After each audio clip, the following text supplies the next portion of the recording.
भारतीय राष्ट्रीय कांग्रेस यहाँ पर आए थे। 1886 में कलकत्ता में आयोजित द्वितीय अधिवेशन में कांग्रेस ने अखिल भारतीय स्वरूप ग्रहण कर लिया। इस अधिवेशन के अध्यक्ष थे दादा भाई नौरोजी तथा उन्होंने अपनी संस्था इंडियन एसोसिएशन को कांग्रेस में ही विलय कर दिया। सेफ्टी वल्फ तथा अथवा तड़ित चालक कुछ विद्वानों का मत है कि कांग्रेस की स्थापना के पीछे होमियो का मुख्य उद्देश्य था शिक्षित भारतीयों को बढ़ रहे असंतोष को सुरक्षित निकासी के लिए एक सेफ्टी बल की व्यवस्था करना, परंतु यह मान्यता भ्रामक एवं अपर्याप्त है। होमियो भारत तथा इसके गरीब किसानों के वास्तविक हित चिंतक थे और श्रेष्ठ उद्देश्यों एवं विचारों से प्रेरित थे। दूसरी तरफ कांग्रेस के आरंभिक नेताओं ने एक पूर्व अंग्रेजी प्रशासनिक अधिकारी द्वारा स्थापित स्थापित संगठन को एक तड़ित चालक के रूप में देखा, जिसके मध्य से वे अपने असंतोष को अभिव्यक्त कर सकते थे। कांग्रेस के प्रति सरकारी प्रतिक्रिया स्थापना स्थापना के आरंभ से लेकर आने वाले समय में सरकार का रुख कांग्रेस के प्रति आशंका और विरोध कर रहा। कांग्रेस नेताओं ने निष्ठावान द्रोही, राजद्रोही, ब्राह्मण और खुखार खलनायक आदि कहा गया।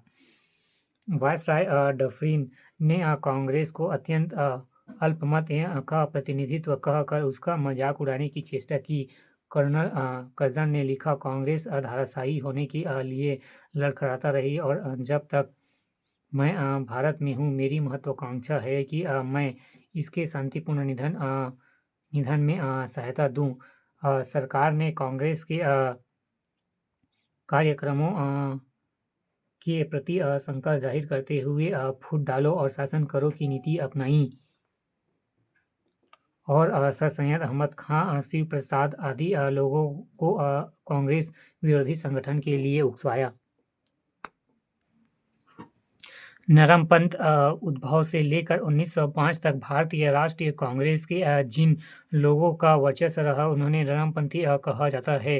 प्रमुख नरमपंथी नेता थे दादा भाई नौरोजी एवं फिरोज शाह मेहता, सुरेंद्रनाथ बनर्जी एवं गोपाल कृष्ण गोखले आदि। नरमपंथी नेता संवैधानिक सीमा में रहकर आंदोलन करने चाहते थे और उन्होंने सरकार के सीधे विरोध से परहेज किया। उनकी मांगें निम्नलिखित थी। असंवैधानिक मांग, पहला, भारतीयों का प्रतिनिधित्व परिषदों में बढ़ाया जाए। दूसरा, काउंसिलों का विस्तार तथा उनकी कार्यप्रणालियों में सुधार। तीसरा, सार्वजनिक कोष पर नियंत्रण। चौथा, ऑस्ट्रेलिया एवं कनाडा के तर्ज पर स्वशासन। आर्थिक मांग, पहला, भारतीय उद्योगों तथा व्यापार को संरक्षण एवं प्रोत्साहन।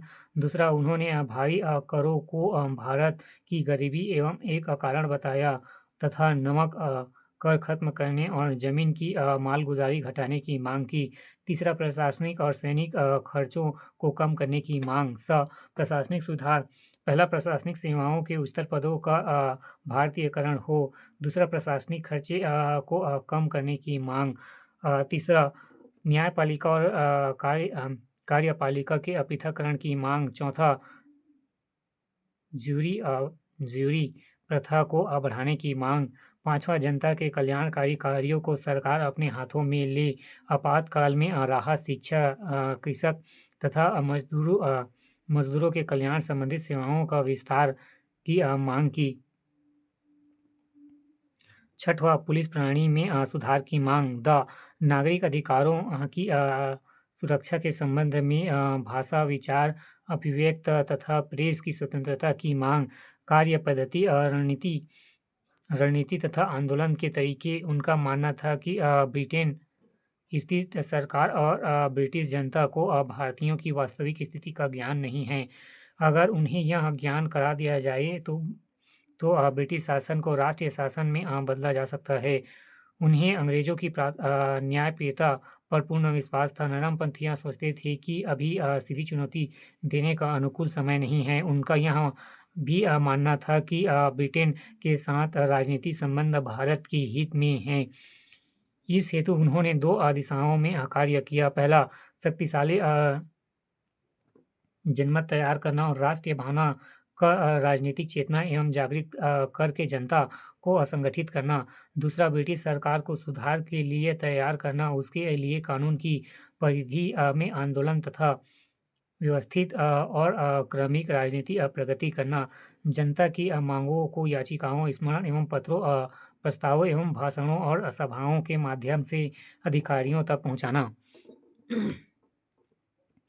नरमपंथी नेताओं की उपलब्धियां: पहला, वे व्यापक राष्ट्रीय जागरण लाने तथा लोगों में यह भावना भरने में सफल रहे कि वे भारत एक राष्ट्र है।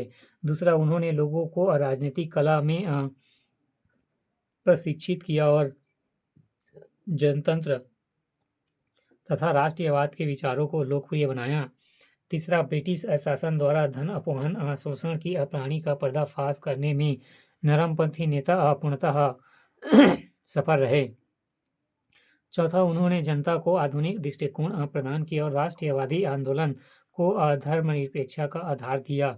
पांचवा, उन्होंने ब्रिटिश साम्राज्य के आर्थिक शोषण के स्वरूप को जनता के सामने विस्तारपूर्वक रखा।